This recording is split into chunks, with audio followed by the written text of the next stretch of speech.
And I just thought about it. What is our first reaction? For example, when an abuser is abusing us, for example, somebody calling our names, we would think that they have so many other options. They could choose to be kind, they could choose to be loving, or they could just choose to be indifferent and walk away. They could just choose even to be like silent, whatever, other than calling our names. And why they have to choose to call our names is because they are an absolutely awful person, an abuser, an ugly, a piece of garbage, a piece of shit. That's what makes them choose to call our names among all the other options available. And we ignore the fact that for that specific person, at that specific moment, in this specific situation, in their mind, they are not presented with as many options as we think they are.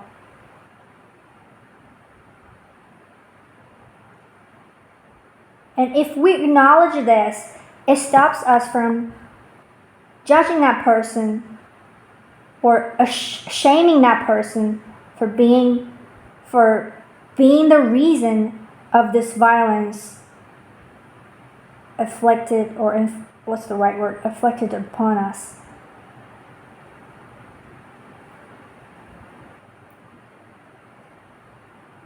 Like a bullet on a trajectory, they are on that trajectory. They are presented with very limited options. It's just like us. When we are angry, we're not presented with options to be kind. When we are very, very angry, we are really very hardly ever presented with options such as being kind or being peaceful, being calm. When we are angry, we're not calm, so calm is completely out of the option. When we're angry, we don't want to be loving. When we're angry, we want to lash out, we want to vent, we want to be really violent, we want to be loud, we want to smash, we want to punish.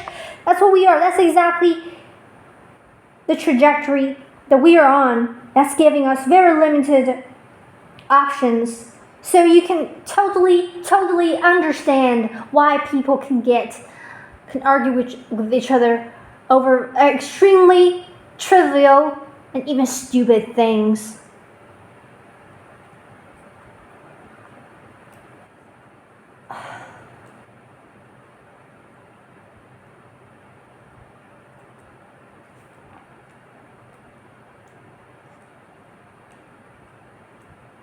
Think about it. And now, when I start to think this way, I just start to feel compassion, for people, even when they're violent, when they're being really stupid, even when they're doing things that's not forgivable. I feel like I'm given now an option. Like, I wouldn't call it an option, but a door. Look, actually, the using of words here is wrong. Not an option, but a door of compassion is opened in front of me. It was not there, when I did not acknowledge this, when I completely, was thinking the way I started this video with blaming the person for the violence they are committing, completely ignoring the trajectory that they're on, which is very reasonable to ignore because it's invisible to us. When we see a person in front of us doing what they're doing, that's all we see. We don't see where they come from because that's invisible. That's not something solid, specific in front of us, like the person themselves or the thing they're doing. That's all we see, and we're limited by that. And we don't acknowledge the trajectory, so we blame everything they're doing to this person itself.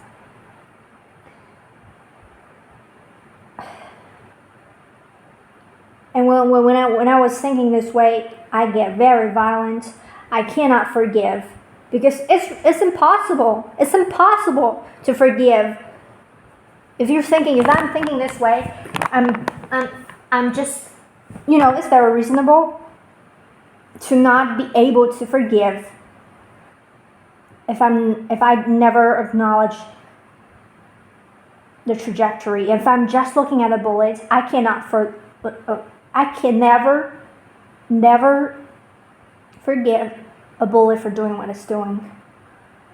And that's very reasonable. Now it explains everything. And now, when I really try to remind myself of this thing that is also, it's not visible, but it is instantly visible to you when you are pointed out. When it's pointed out to you. Because when a bullet is shot,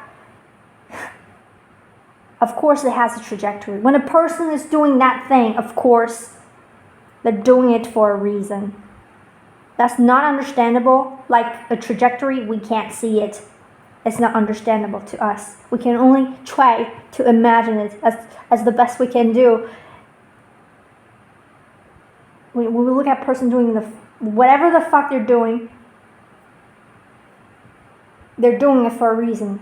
And the way, for not just one reason, but the thousands of reasons combined together in their mind in a way that they themselves can't even figure out. They are not even aware of, even either repressed in their mind, the back of the mind, or so many reasons, complicated emotions and thoughts and things completely all messed up. Like a room that's destroyed by a tornado. That's how messy it might be inside that person's mind. They cannot find a clue there. They cannot.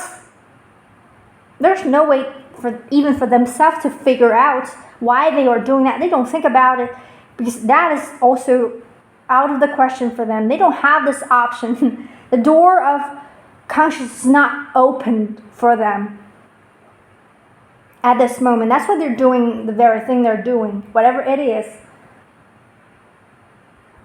And when we acknowledge that, at least for me, when I acknowledge this, if now I hear people argue, if I hear people argue outside, I would be able to be more calm. I would be able to be less, what's the word? Like normally when I hear people arguing outside, I would just get really angry. I just want to punch them. I want to slap them on the fucking faces. I want to send them to hell. I want to... Because I think, obviously, like always, they're only arguing and committing violence over extremely trivial and unnecessary things, and I just hate that. And I send them to hell in my mind. And I torture myself by wanting to send them to hell, but I can't do it. So I just keep hearing their argument and keep repeating this vicious circle in me. But now I'm like, this door opened to me, this acknowledgement that when they're doing whatever the fuck they're doing, they did not choose to do it. It's an automatic response, it's a reaction. It's a bullet shot in my direction. I can either try to fix the trajectory, and when I can't be the bullet up in my mind because it's not its fault. It's not to be blamed. Just like me, like you, when you are angry, when you want to smash something, you can't blame yourself for smashing something when you are angry, because you have to smash something when you are angry. And when you're not aware of this anger, when this anger takes over you, you cannot blame yourself for wanting to smash something. And if you do, you don't blame yourself for doing it. And if you do actually blame yourself for doing it, you cannot blame yourself for blaming yourself. Because this guilt that makes you blame yourself, it's an emotion. When it takes over you, again, you are not presented with other choices but blaming yourself, beating yourself up. That's the same impulse in other people that takes over them, that makes them do things that's not understandable to you. At least I think I learned a lot I learned about other people's violence through my own violence.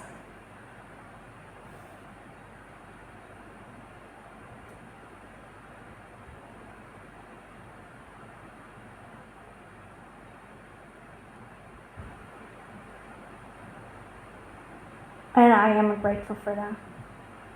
And I felt the urge to share this. I think it's very important.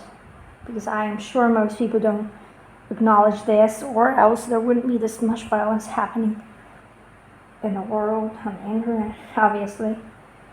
It's really hard to get because we are so immersed in the story. We're so, because it's so hidden, it's so invisible, it's so subtle there. It's right behind. When you see a person, you just see that person. When you hear the words, you hear just their words. Because that's our direct experience. And when we are now reminded of something else, we don't see that something else, which is the actually most important thing here, right? When a person is in front of us, when they're doing a certain thing, that's not the most important thing in front of us. What's in front of us is what's invisible, what's making them who they are today, and what's causing them to do whatever the fuck they're doing. And that's the most important part, but most of us are ignoring and not acknowledging. Even in ourselves, the most important part, in ourselves, we are not acknowledging. That's why people judge themselves, beat themselves up. That's when they are looking at themselves from a third person's point of view. And they're not trying to understand their own trajectory that they're on. That's even... It's ridiculous, isn't it? As a bullet, we are the bullet itself.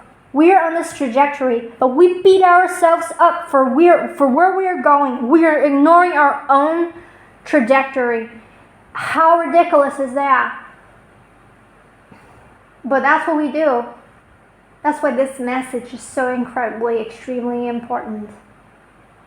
At least for me, I don't know. For others. Maybe in 20 years after I die. I don't know.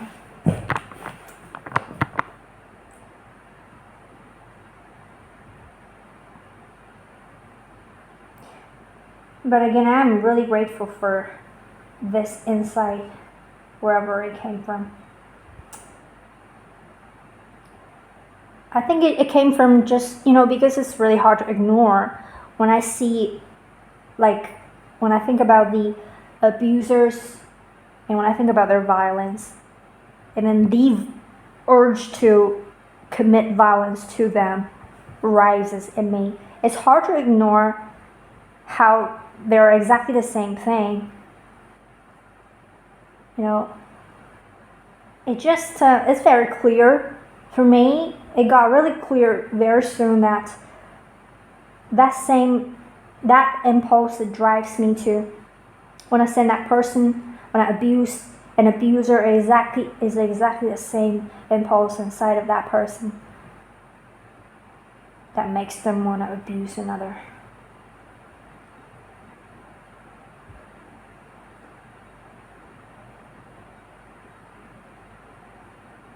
And that really calms me now.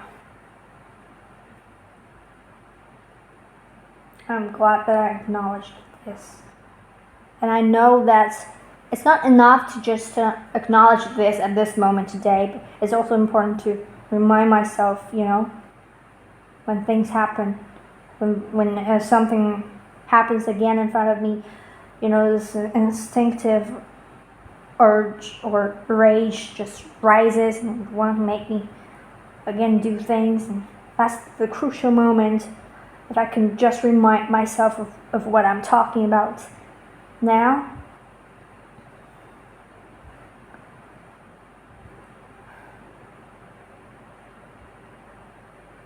I'd like to try it.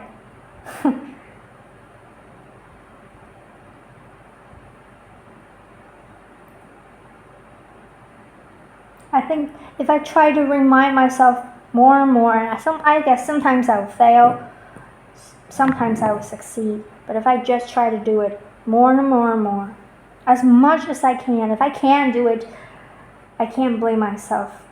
Again, you cannot blame anyone for anything. Nobody, nothing is to blame. They're just different bullets on different trajectories. Violence happens when two bullets hit each other as a result of their own trajectories, you know? It's just like two cars that hit each other accidentally. That's when violence occurs, because we are all on our own trajectories. We're just as much as to blame as everybody else in the world.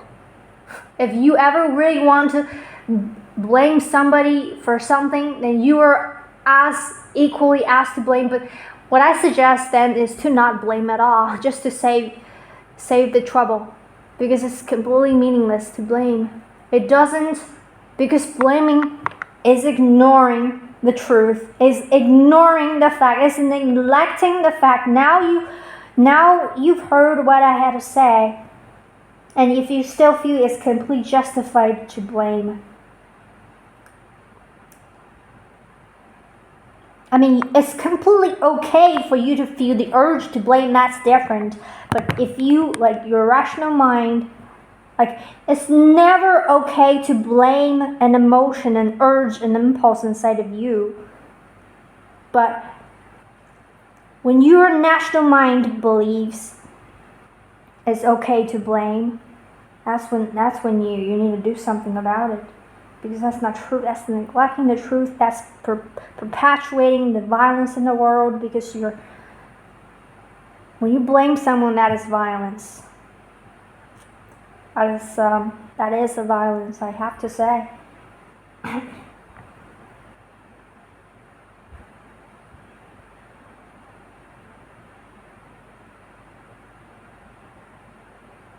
And what is the root? What is the basis of all violence? Isn't that blame? When you want to fight someone, it's not because you think that they are somehow to blame for whatever, even nonsense? Like when two strangers just start a fight out of nothing, completely nothing, like a person just wants to punch the other person. Is it not because like in a person's mind somehow that person is to blame for something, for their look, for the way they walk, for whatever, for even just appearing there? They just have to punch someone, so they chose that person because somehow unconsciously they think that person is to blame for whatever stupid things. And I have to, one last thing is, I have to remind myself to not blame people that do not want to believe what I'm talking about here. Because that's still a result of their trajectory. They are not, like, the trajectory they're on do not give them an option to accept what I'm talking about here. That's the only reason why they aren't accepting this.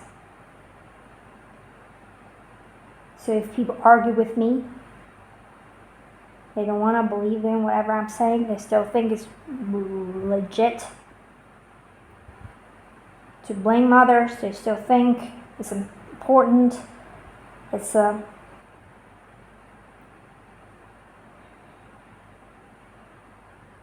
okay to revenge and this and that. I understand. Actually, I still do have the urge to revenge or punish. That's an urge. That's an emotion-based. An urge, an impulse is an emotion-based thing. And an emotion is not something to blame. An emotion is a product of your trajectory. It's not to blame because it's automatic. It's not a choice. You do not choose your emotions. Is that right? Can that be more right? You do not never have a choice to choose how to feel about something. When an emotion rises, the only thing you can do is to accept it. If you go against it, you suffer. whatever emotion it is shame, the urge to attack yourself. And if you're attacking this urge, I don't know, you just have to be an open door that allows everything inside of you to happen. It's another conversation, but actually we can finish that here. I think at least that's what I've learned now. It's not something I invented. It's what I've learned over and over and over and over again from all sources is that you have to be an open door for the emotions inside of you. An important thing is you have to be conscious of them. Okay, being an open door doesn't mean that when you're angry and you want to kill someone, you really allow yourself to stand up and kill that person. That's not what I mean. Being an open door is an open door inside of you that allows all the emotions to take place, to feel the emotions themselves. And that's something I try to do. It's really hard, I know, especially when it's anger or fear. They're really intense. They're action provoking emotions. They make you want to do something rather than sit still and focus on the emotions themselves. It's hard because of what I said, and it's hard, and I don't need to explain it. And that's when you really need to remind yourself to really focus. And you can fail, that's totally fine. Sometimes you fail and you lash it out on somebody, or you do something that you regret later. That's completely fine. Don't beat yourself up. And if you do beat yourself up, that's totally fine too. Again, it's really important to really keep the beating up at the minimum. If you find yourself have done something already, don't beat yourself anymore. Okay?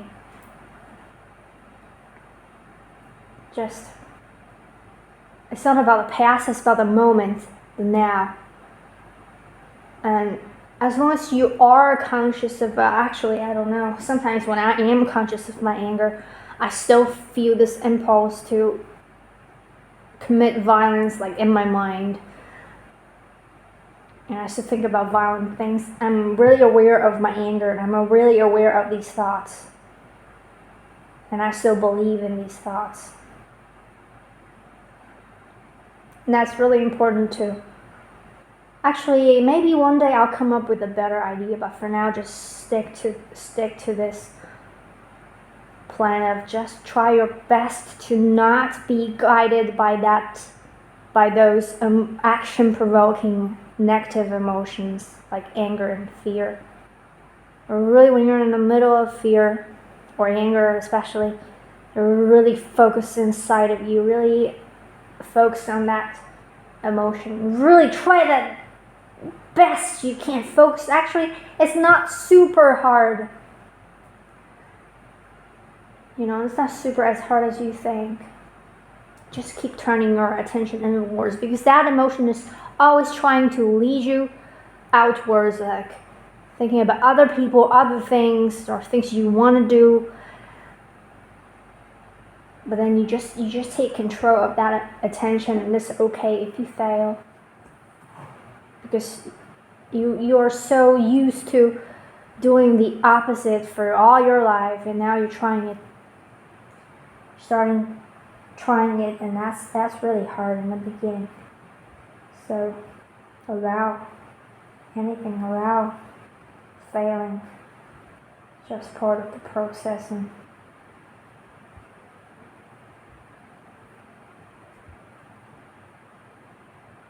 even if you feel like you don't want to do it, that's also fine. It means it's not your time to do it yet. You can watch this video and you think the next time you feel angry, you don't want to watch it, you just want to lash it out. That's fine too. Maybe that's what you need.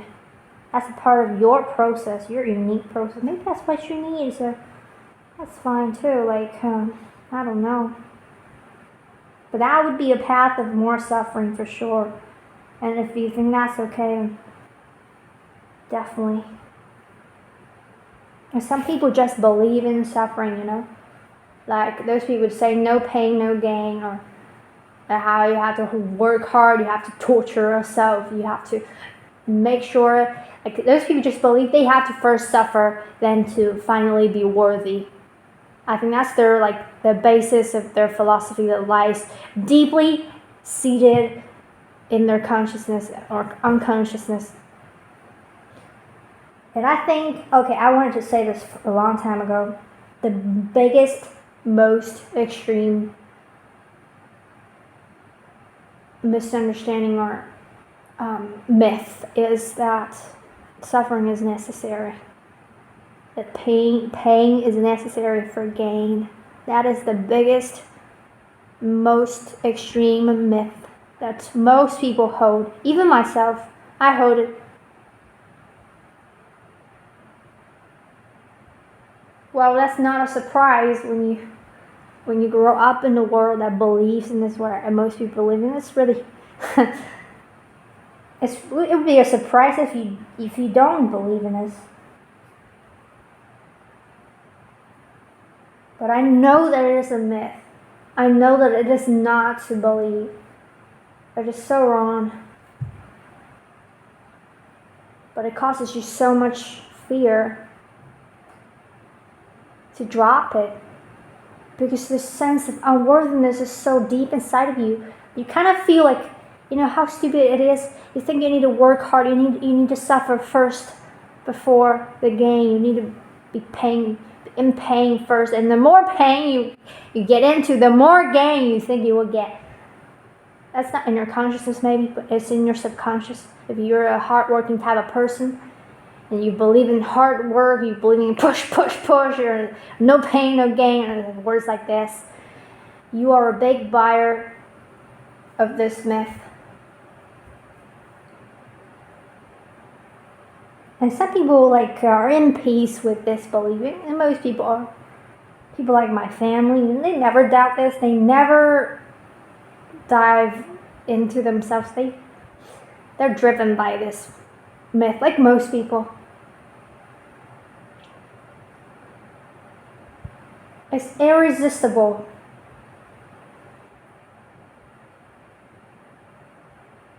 And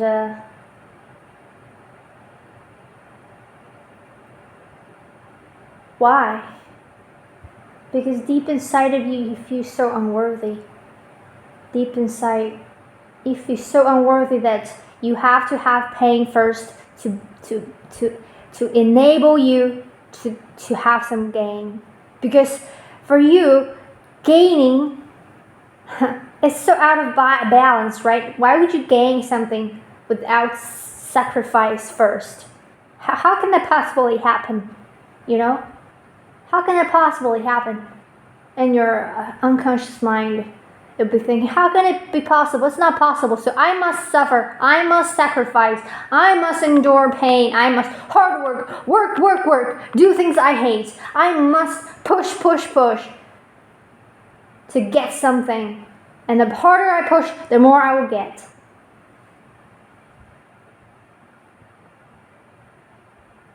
And if I tell you, the truth is actually the opposite. The less pain, the less you sacrifice, the less pain, the less suffering you have, the more gain you will have. You would not want to believe in this because your unworthiness is so overwhelming. It's running your life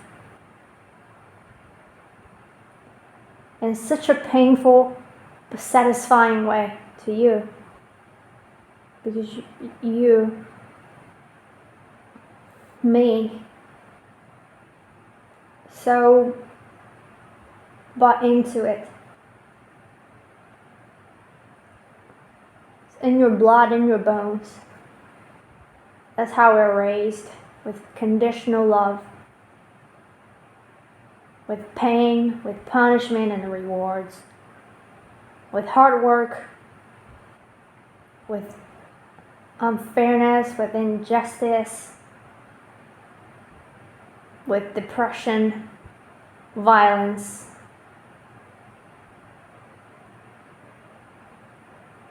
Prejudice, that's how we are raised.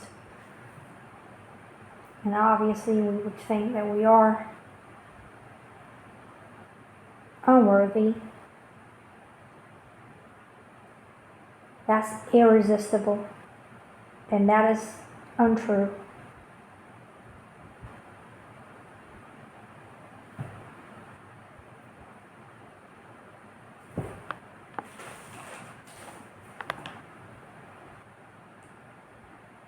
But it is. But the truth is, the truth is the most simple. The truth is the most satisfying, the unbelievable, unimaginably satisfying, which is no pain, more gain. You do not need to suffer. Suffering is not necessary. Nothing is necessary for love, for gain, for safety, for surviving.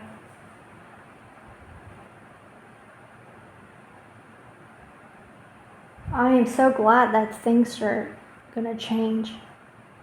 This paradigm is ending. And we are at this turning point right now.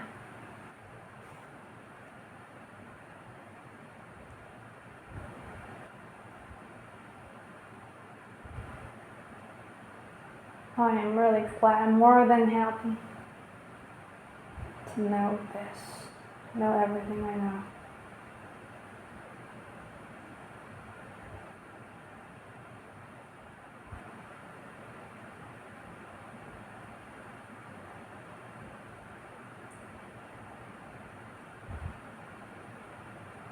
I don't know what is the solution for those that are deep in suffering, and I don't know, maybe that's a part of their process or whatever. I don't know, I cannot give myself a explanation for that. I don't know. I try not to think about it because it really fucks my mind up.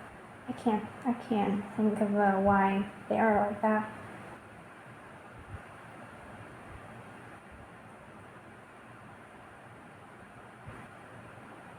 And I cannot think of why that's necessary.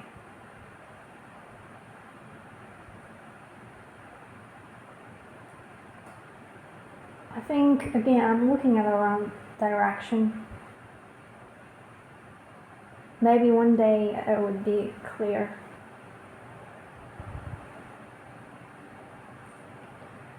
And I have to accept the fact that it is not clear for me.